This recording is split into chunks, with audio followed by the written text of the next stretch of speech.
My name is Justin, and I'm an addict, and thanks to my God, the steps, and the fellowship of other addicts, I'm sober one day at a time since June 19th, 2015, and for that, I am beyond grateful.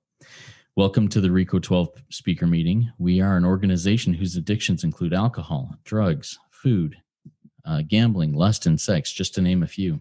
We come together from all places, faiths, and backgrounds to learn the similarities of addiction and to gain tools and hope from others who are walking a similar path. We invite recovering addicts with at least 1 year sobriety and who are actively working their recovery in their respective fellowships to share their experience, strength, and hope on a live Zoom meeting each Friday at noon Central Time for 20 to 25 minutes. Then we, the live audience, get the opportunity to ask questions of that speaker for another 20 to 25 minutes.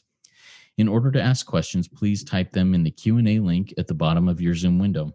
If you are hearing this podcast recorded and would like to participate as a live audience member, or if you'd like to be a guest speaker in a future meeting, please go to RECO12.com, that's RECO12.com, to learn more and submit your email address there to receive weekly invitations or to submit to become a guest speaker. RECO12 is a self-supporting service, and we appreciate your help in keeping it that way. We gratefully accept contributions to help cover the costs of the Zoom platform, podcast platform, web hosting, and administrative costs. To contribute, you can go to RECO12.com/support, or you can click the link to PayPal that is in the chat of the live meeting, or in the show notes of the podcast. When you contribute, please specify the meeting number. This helps us track some things. This is meeting number 36. Last week's meeting was with Rory O. from Northern Ireland, and he spoke on the topic of surrender, a therapeutic practice. If you missed hearing that one, it was a very good meeting. A hint, I had to listen to it a second time for my ear to tune into his accent and more fully understand his very solid message. But once my ear was tuned in, I really was quite enlightened. We have 35 previous speaker meetings of this podcast, and I have gained and learned something from each meeting. If you haven't heard them yet, you can listen to them in podcast form by searching for RECO12 Speaker Meeting Podcast on virtually any podcast platform that you use, or you can go to the RECO12 website and find it under the link podcast. If you find this service of value to you, please take a moment to go to the podcast platform of your choosing and leave a rating and review. It helps us work our 12th step by carrying the message of recovery to more addicts who suffer. And I'm going to take one more second here and just kind of be grateful for some growth that is happening with RECO12. This week, we reached a little milestone. Our 8,000th download happened this week, and in about 6.5 months, I think that's pretty good considering we started out the first month with less than 150 downloads. What a really cool thing. And what's really cool about it is that 28% of downloads are outside of the United States. So in 53 countries, we have been able to share this message of experience, strength, and hope to the addict who suffers. And I'd like to help. I am appreciative for your help in getting that message out there. All right. One more word about our speakers before we introduce today's speaker, Thomas. When we line up a speaker for a meeting, we ask them to seek guidance on what and how to present so that they can reflect the light they have been given. That light will inspire hope, meaning, worth, and growth in each of us, the listening audience. Now let's introduce him for today, Thomas, whose talk is entitled Game Changers of Recovery. Here's a little bit about Thomas. Thomas has been married for 20 years. He is a father of 2 amazing children and a grateful son of God whose life has taken a 180-degree turn since entering recovery from a 30-year sex addiction in March of 2016. Since entering into recovery, his life, marriage, hobbies, and service activities and career have all changed as God molds him into the man God wants him to be. He and his wife created the website destroytheplague.com, providing resources dedicated to destroying the plague of pornography. Thomas is a member of 2 recovery fellowships. He facilitates a recovery meeting of the Addiction Recovery Program of the Church of Jesus Christ of Latter-day Saints and is also a member of SAL.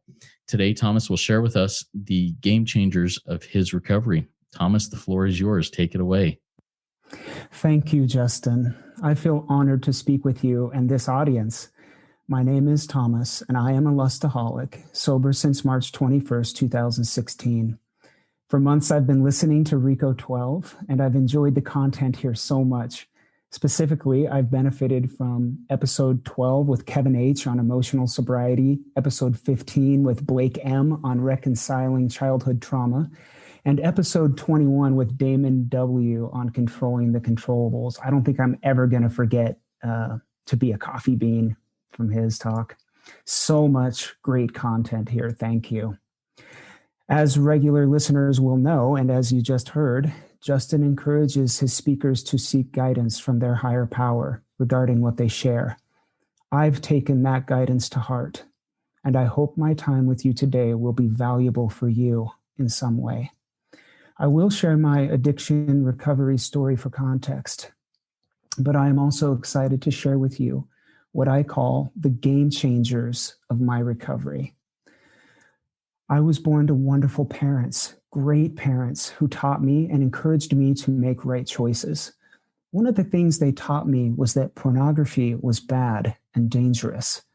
At 8 years old, I was involved in stage productions where there was pornography hidden around backstage. I was curious, and I made it kind of a game to go and seek out these images. The next 4 years, I was in 2 more productions where the atmosphere was similar. I continued to seek out and find pornography, and I was immersed in a highly sexualized atmosphere where sex was talked about and sometimes experimented with. This laid the foundation of a 30-year struggle with lust, pornography, objectification of women, and sexually acting out in a variety of ways that lasted from 8 to 38 years old.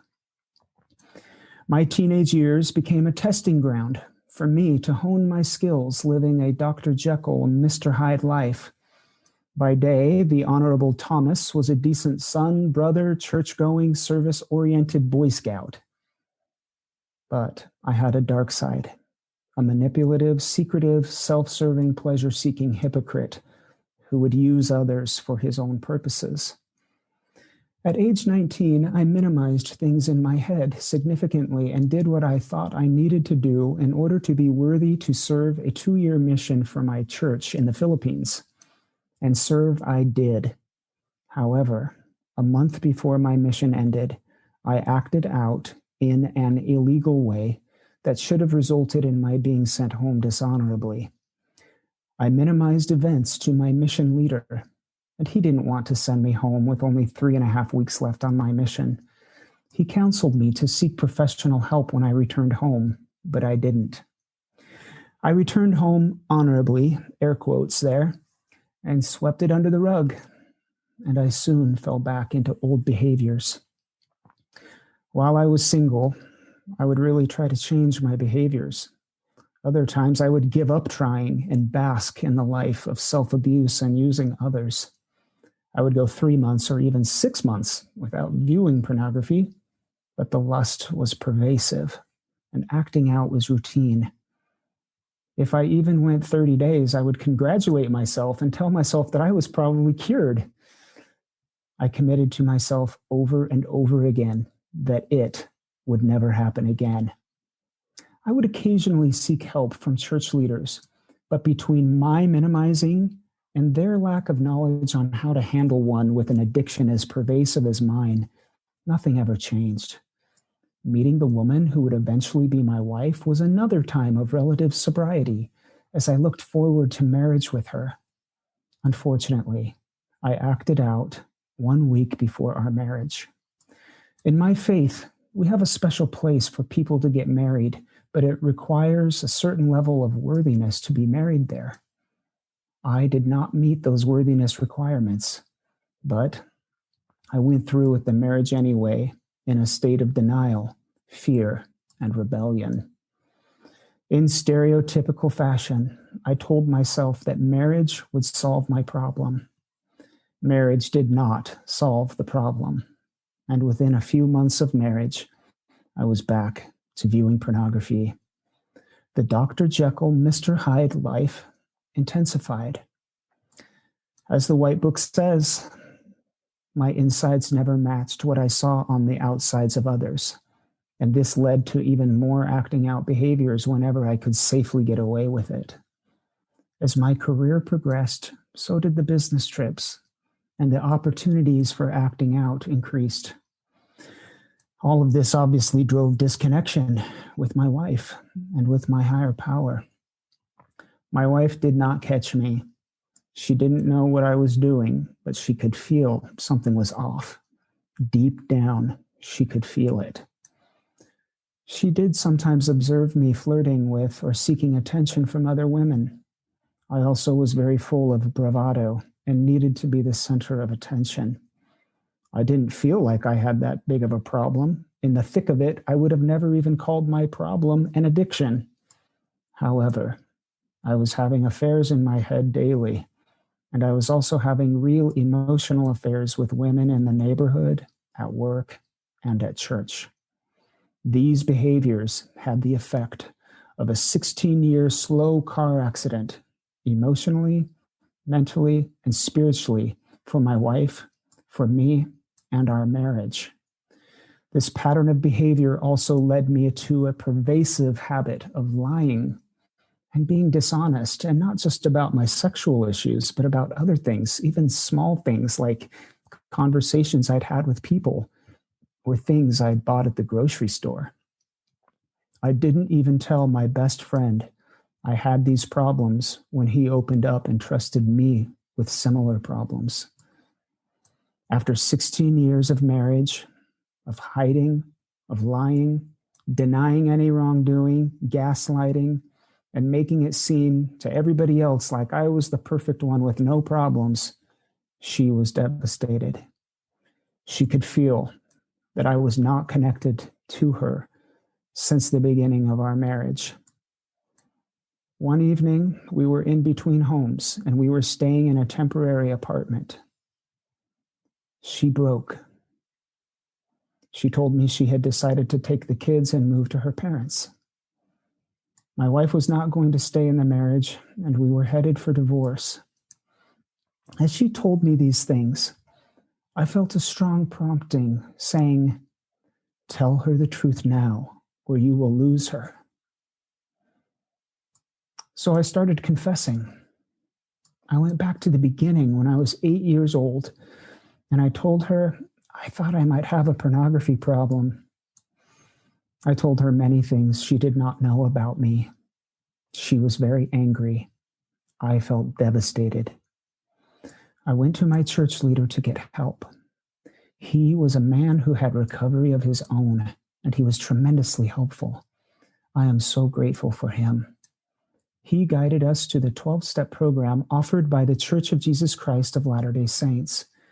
Each step for me was like a lightning bolt. My heart began to change.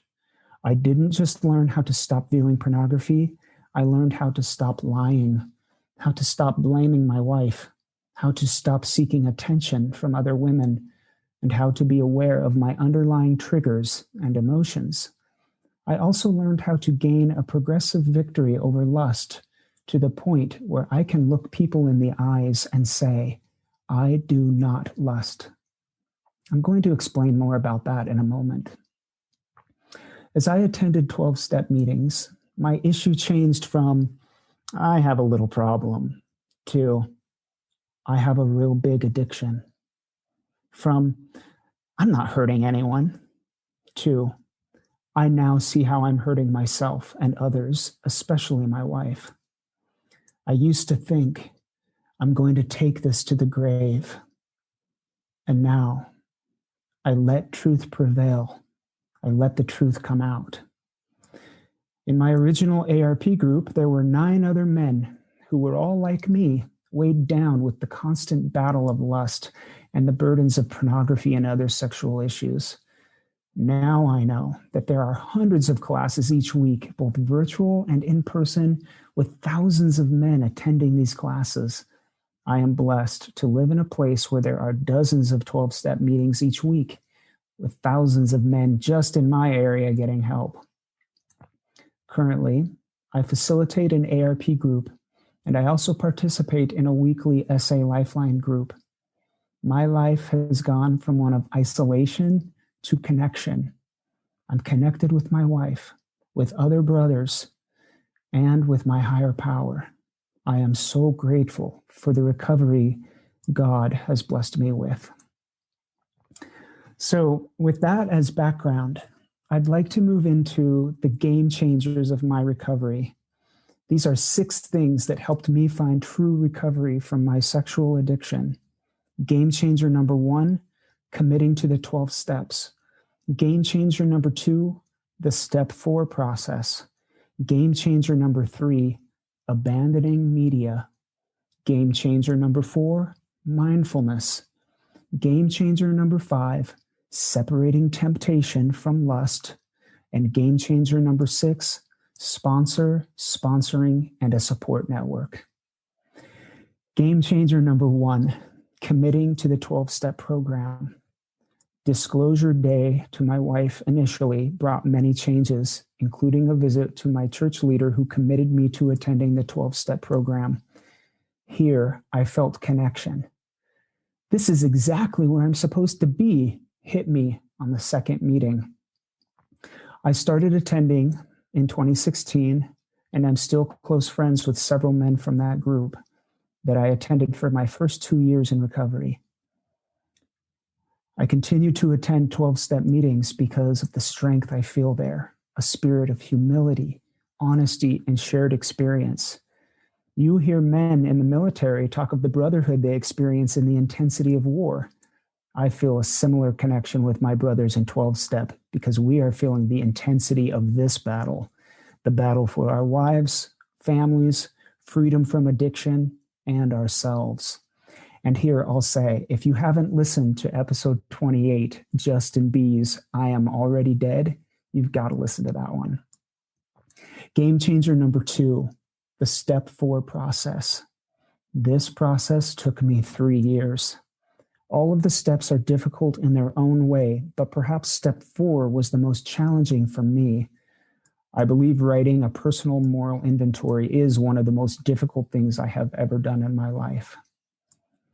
My process of writing this inventory included writing over 100 pages in 2 different attempts over the course of 2 years. A year later, when it was sadly evident that I was still hiding things, I completed a 16-page black and white yes or no disclosure, which was confirmed by polygraph.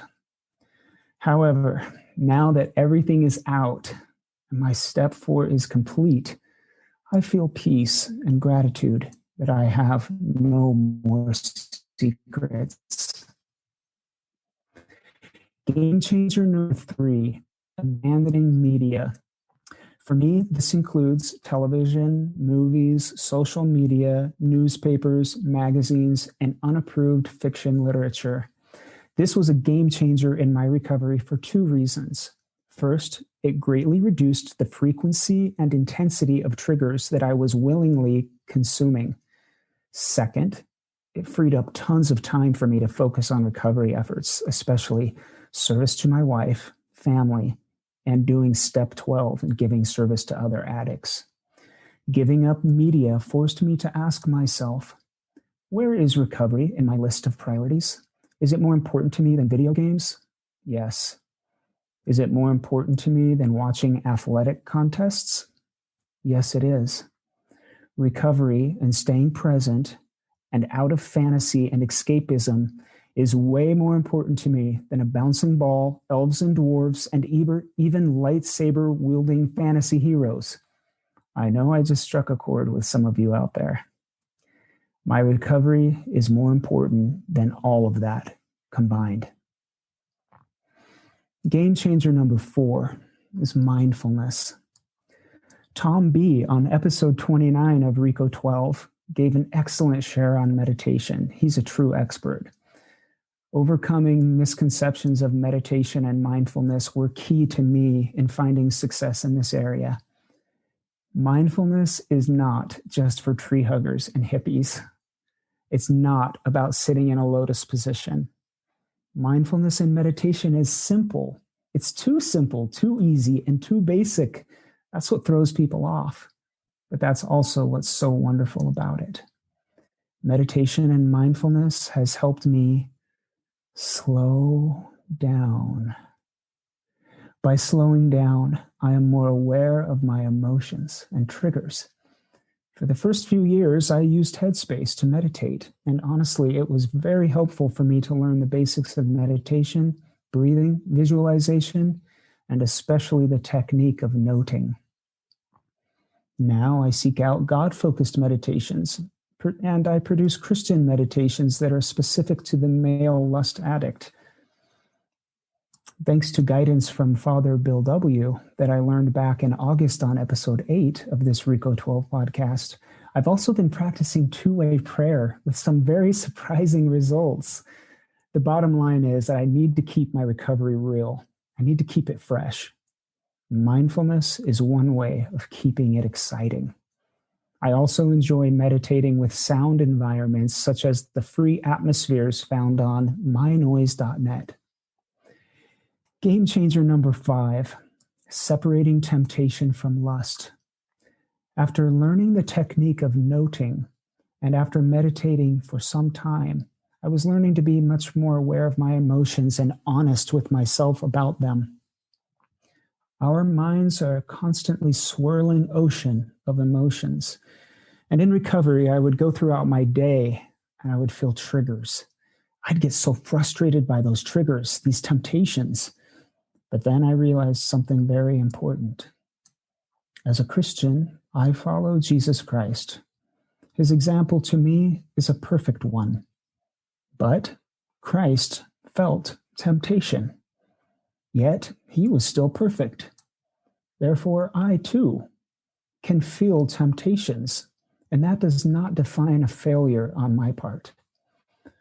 What I needed to do was to practice separating temptation from the act of lust in my head. This took some practice because I'd been doing that my entire life. There was no separation between the two. But after the concept is grasped, it became easier for me to understand. And it also meant that I could exercise greater self-compassion by not beating myself up every time I felt a temptation. Rather, now, when I feel a temptation, I note it, I become aware of it, and I create a gap between the temptation and the thought of lust. I surrender it, and then I move on with my day without falling. This is my progressive victory over lust, as the White Book describes it. Game changer number 6, sponsoring, and a support network. Do you remember as a child when your guardian may have told you, "Hey, I don't want you hanging around those kids. They're not a good influence on you." In the same way, I need to surround myself with people who are supportive of my recovery efforts. This has been crucial to me in my recovery. I started building my support network by first including my wife. She is my best friend. I wanted her to know me, the real me. And she also had the desire for 100% honesty. She needed to be able to trust me where she couldn't stay in the marriage. Next, I included my church leader in my support network. After that, I included brothers from my 12-step group. I also included my best friend that had confided in me. I included my mother, my siblings, my in-laws, and eventually a few men at work, little by little. I also got a sponsor who is an addict in recovery and expert at the 12 steps.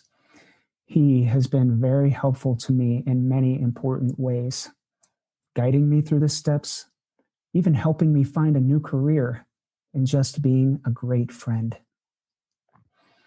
Being a support person and a sponsor has come with its own set of challenges. I have been privileged to support dozens of amazing, wonderful men.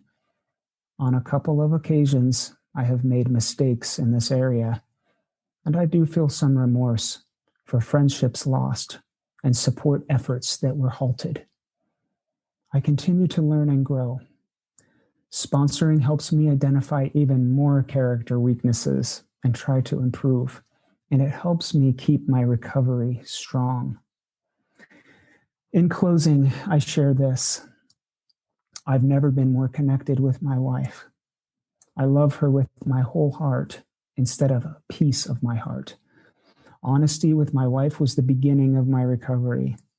My wife has needed her own recovery from her trauma of betrayal. Our relationship needed recovery. I have never felt more connected with my higher power. God, my Father, loves me, and I feel that love, and I feel grateful for it every day. It's been a long road, one that we are still on. In the words of Andrew Papane, the author of Sitting in a Rowboat Throwing Marbles at a Battleship, recovery is possible, and it is wonderful. I am evidence of that. I am still active in my recovery. I am not an expert.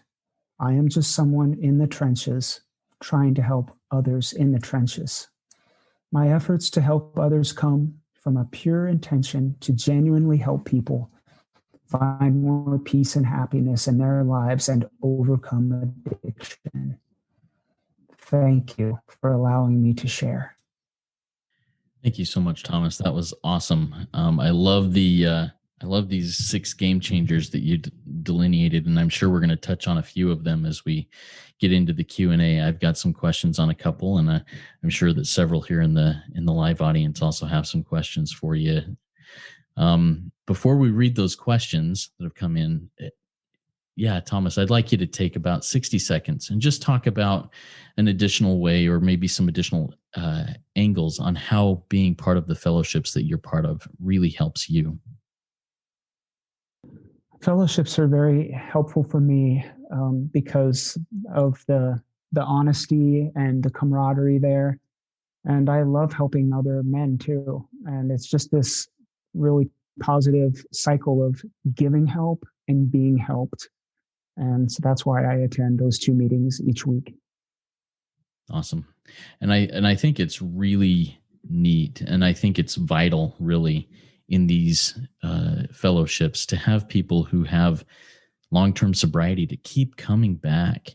They provide the hope and the light for those people coming in to see that, hey, this truly is possible. All right. Well, thank you so much, Thomas. Now it's time for our guest speaker to answer your questions. I've received a few, and we'll get to as many as we can address in the next 20 or so minutes. Our first question comes in from one of our live audience members. He says, Thomas, how did you manage to abandon all media? And that was kind of a question that I had too. So let me, that game changer number 3, abandon all media, could seem extreme to some people. For some people, it may not be absolutely necessary, but for others, it is. I liken it much to the rich young ruler that comes to Jesus and says, hey, what do I need to do? And Jesus says, I need you to do this. You know, for some people, it may be sell all you have. It may be give up all media. For other people, it may be something else. But for you, it's give up all media. So how did you go about doing that? I didn't go about abandoning media all at once. It kind of snuck up on me. Like at first, I just got rid of television. And then after, watching a movie or 2, I thought, this isn't good for me. Like, even if someone was on the screen that was dressed appropriately, it could still be triggering for me. So I became more aware of those triggers. And then, movies went. And then I was in a waiting room at a dental office, and I was just thumbing through a magazine that was on the desk, and there was something in there that was triggering me. So I just thought, I'm going to play it safe and just get rid of that too. And so it kind of snowballed. It wasn't like I went cold turkey on everything all at once, but someone's got to be on the extreme end of the spectrum. And I'm happy to hold the flag there. I like the way you closed that. Happy to hold the flag on the extreme end of the spectrum. Awesome. All right. We have a question from another anonymous attendee. He asks that you describe a little bit about your experience with two-way prayer. And by the way, two-way prayer is my daily bread. It's my manna in the wilderness, and I'm pumped that you're practicing it. So yeah, let's hear what your experience is with that. Well, like I said, Justin, thank you for having Father Bill W. come on, because I'd never really thought about two-way prayer until that episode. And I say the results were surprising because it was very powerful for me. And some of the experiences I've had with two-way prayer, just even in the last few months, are sacred. But I love the practice of writing down what I'm feeling, that God is speaking to me, and it has become much more real to me. The outpourings of His love and His attention for me in my life with the specifics since I started practicing two-way prayer. Thank you. I appreciate your experience there. All right, another question from an anonymous attendee. During your recovery process, did you ever doubt if the steps would work or if you would ever find recovery? If so, how did you reconcile the doubts? Yes, I doubted myself. I doubted whether this was going to work for me, for sure. But I started having some pretty big spiritual experiences right out of the gate when I started doing the 12-step program. And based on those experiences, I was just like, this is working. I could see progress. And as I started, step 4, which I said took me a long, long time, really. But there was a time early on where I thought, oh, wrote it all up. I'm done with step 4. Even then, I felt progress being made.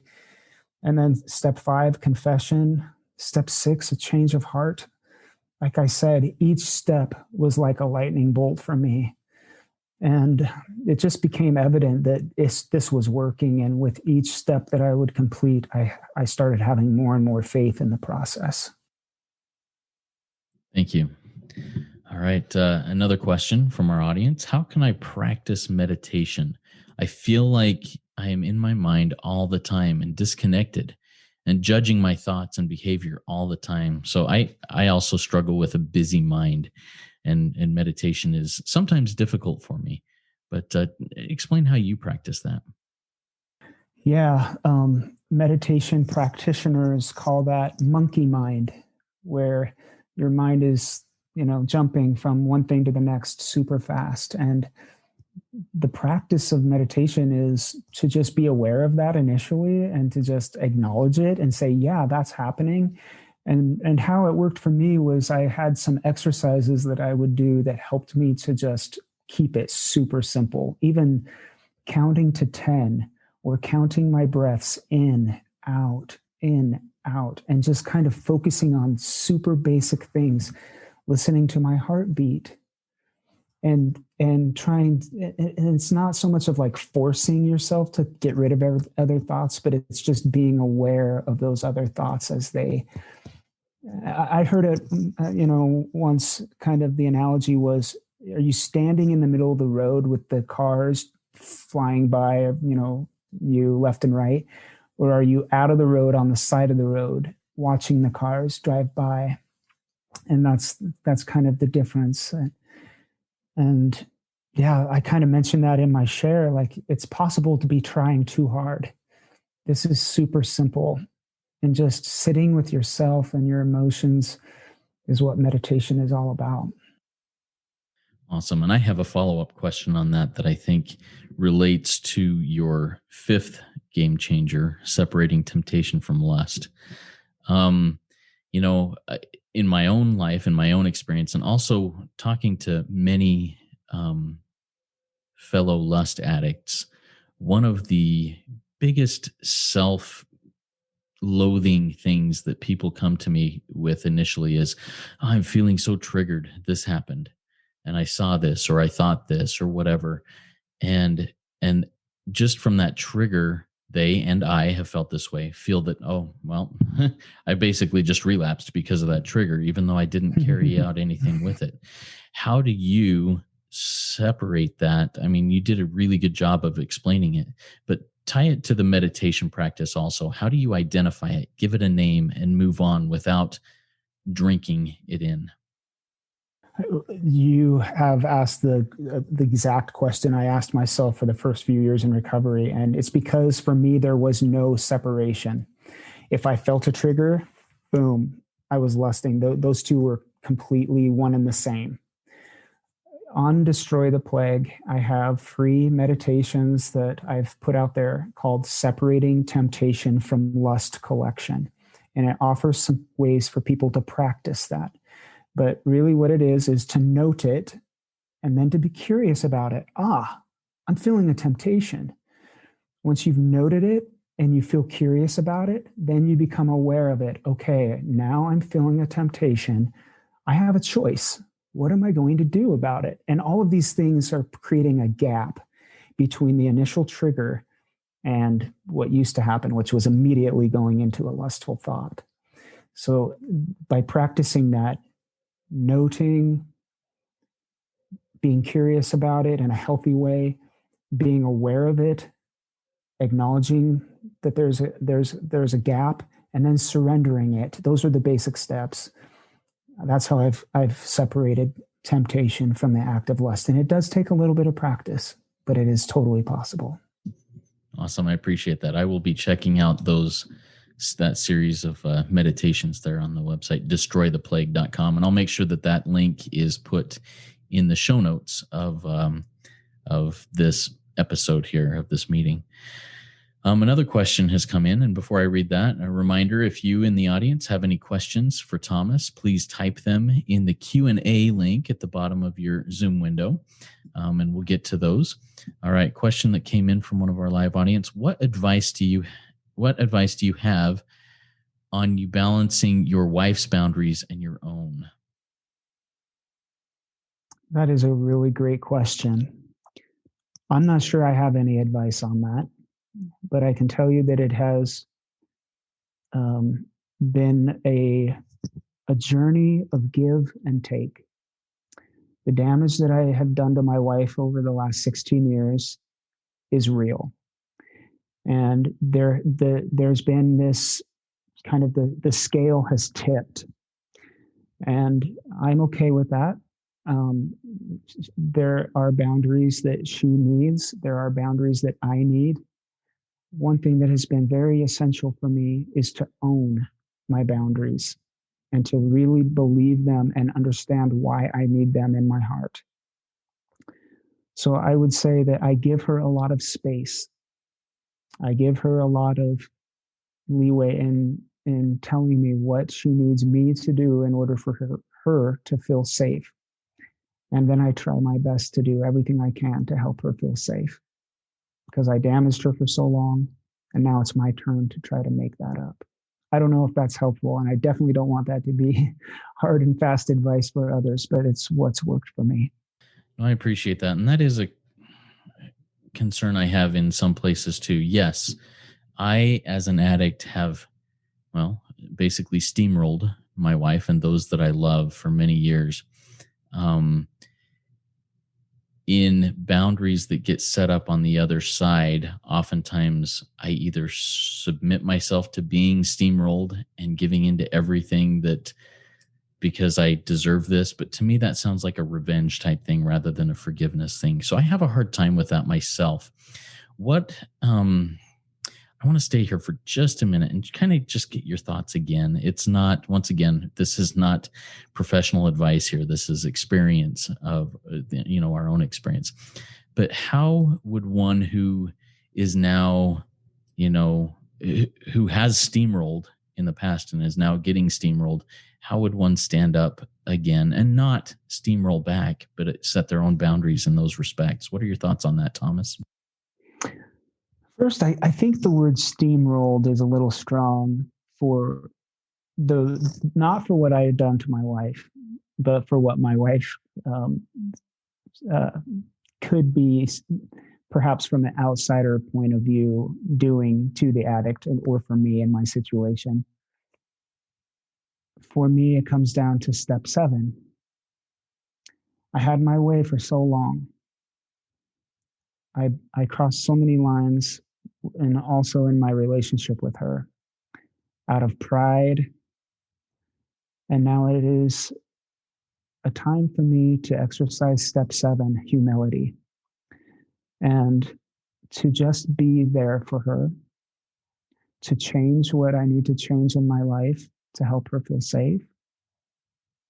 And I feel I feel honored to do that. I feel blessed to be able to serve her in this way after everything I've put her through. I really appreciate that perspective. Thank you for sharing that. Got a question, another one from our live audience, and this one's really straight and pointed, I guess. How can I love myself? And that's basically the whole question. How can I love myself?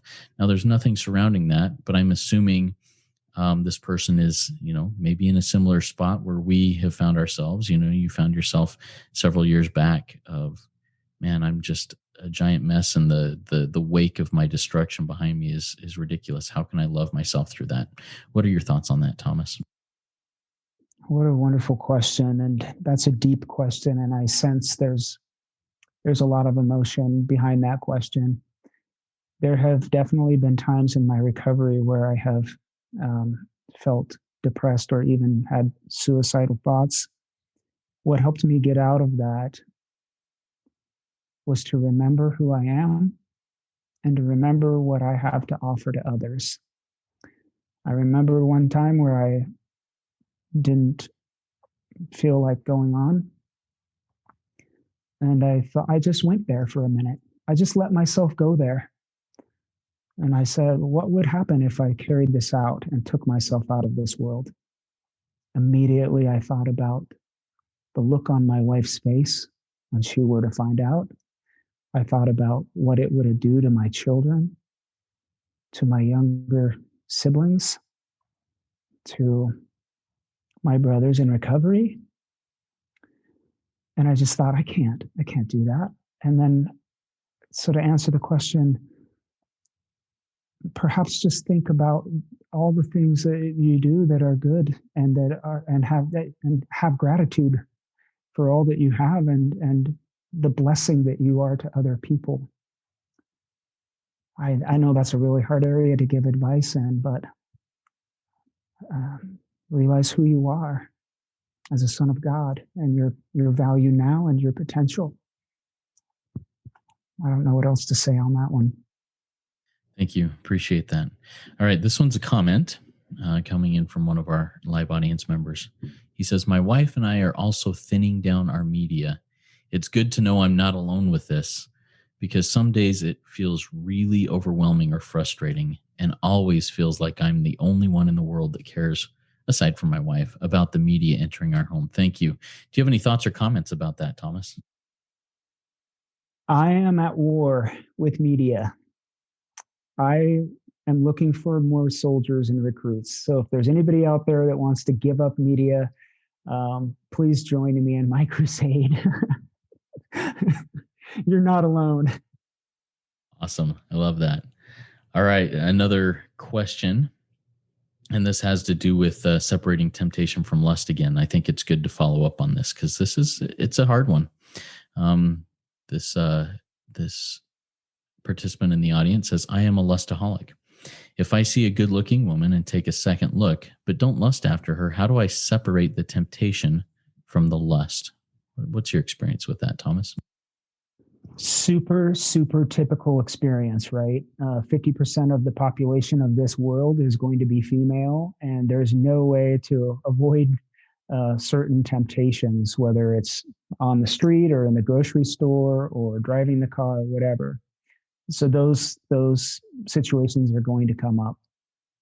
For me, part of being aware is kind of like having a contraption on the top of my head that's kind of like the Google self-driving cars, the gyroscope and the video camera is constantly going around me. And so this is kind of like Mad Eye Moody, the constant vigilance. When I'm out in public, I have that camera going on, and I'm kind of always just being a little aware of my surroundings. And sometimes I can sense a person that would be a triggering person for me in the periphery. And I'm able to just, again, note it and kind of change what I'm doing to stay out of the path of having those temptations.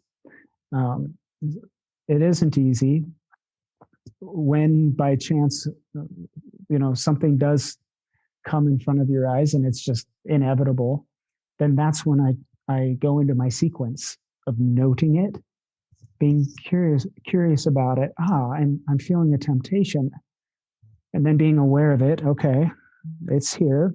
I sense it, and giving it to God, and then letting it go and moving on with my day. So that's the sequence, and that helps me with those types of events. Thank you. I appreciate that. And I've got one more question. If there are any other questions from the live audience, please type those in because we'll be closing this up here in a few minutes.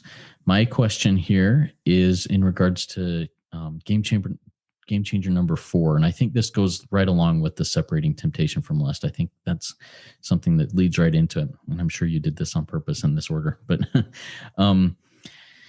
much like what we hear often in 12-step groups, the recipe for recovery is simple, but it is not easy. Mindfulness is simple, but it is not easy. Can you kind of explain a little bit deeper on what that means, simple but not easy, when it comes to mindfulness? Yeah, it does take practice. Usually things that take practice are hard. If you want to get good at bowling or ping pong, that can be hard, and you have to put a lot of thought and practice into it. Mindfulness is kind of the opposite. You have to kind of just let it settle on you. And over months of practicing, it just settled on me, where I can just take a deep breath and enjoy being present in the moment and kind of being observant of those thoughts in my head. It's so simple. But that's why starting with breathing or counting to 10, just something that's super simple, can help hone that practice of just listening and being aware of everything. It is complicated to explain, but it's super simple, but it does take practice. Thank you very much. All right. So before we close up, Thomas, do you have any other words of wisdom that you'd like to share with us before we get to the closing readings and prayer? Yeah, I do have one.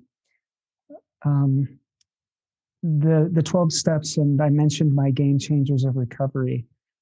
The step 6, the change of heart. I kind of feel like that one was a little bit too sacred for me to share with the public, but I do want to say that it is very real, and that I feel like it's both a journey, something that happens over time, and an event. My heart was like a magnet that used to pull dirty things towards me all the time. I could be in the library and I could find that one book that had that one section in it in like 1 minute flat. My heart just pulled those things towards me. After the step 6 and change of heart, I felt like my heart changed so much that it was like a reverse magnet that pushed and does continue to push those things away from me. If you feel like your heart is still pulling those things towards you, that you have that draw pulling those things towards you, I invite you to study more about step 6. Now, pornography is as appealing to me as a plate of squirming maggots. I have no desire to look at it, and I know that's possible. That's what I'd like to leave with this group. I love that. Thank you for sharing that. It reminds me of a line from the Big Book. We recoiled from it as if from a hot flame. Yeah, that change of heart is real. Thank you for sharing that. Thanks again, Thomas. That was a great RECO12 weekly speaker meeting for all addicts and those wanting to learn more about addiction and the recovery therefrom. If you have any other questions that you'd like to share, whether you're here in the live audience or in the listening audience, please go to RECO12.com/forum and join in our community and ask those questions and answer others' questions that will come up. I invite the audience to come back next week. If you have not yet gone to RECO12.com and submitted your email address to get on the weekly invitation list so you can join us live each Friday at noon Central Time, I invite you to go do that. We are looking to fill guest speakers in March and April. And actually, a little inside baseball, my guest speaker for this next week backed out. So if you are looking to become a guest speaker and would like to do and are available on the 19th of February, I'd love to hear from you. Just reach out to me through the website and we'll get it lined up. Now, Thomas has chosen the 12th step prayer for us to launch us out into the rest of the day with. Go ahead, Thomas. The prayer floor is yours. Thank you, Justin. The 12th step prayer. Dear God, my spiritual awakening continues to unfold. The help I have received I shall pass on and give to others, both in and out of the fellowship. For this opportunity, I am grateful. I pray most humbly to continue walking day by day on the road of spiritual progress. I pray for the inner strength and wisdom to practice the principles of this way of life in all I do and say. I need thee, my brothers, and the program every hour of every day. This is a better way to live. Amen. Amen. Thank you. Keep coming back, everybody. It works if you work it, so work it. You are worth it.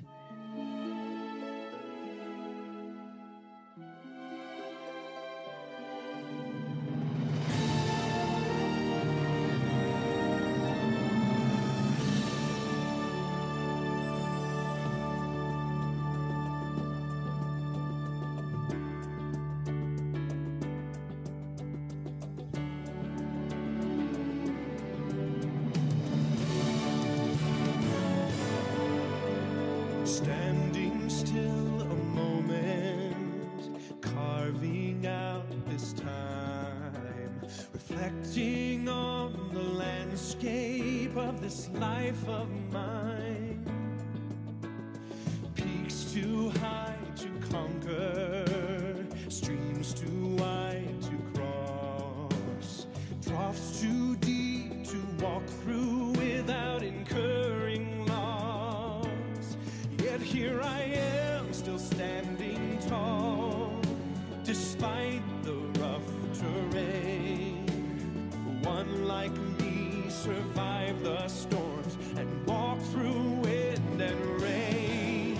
Still standing, I will fight the good fight, still searching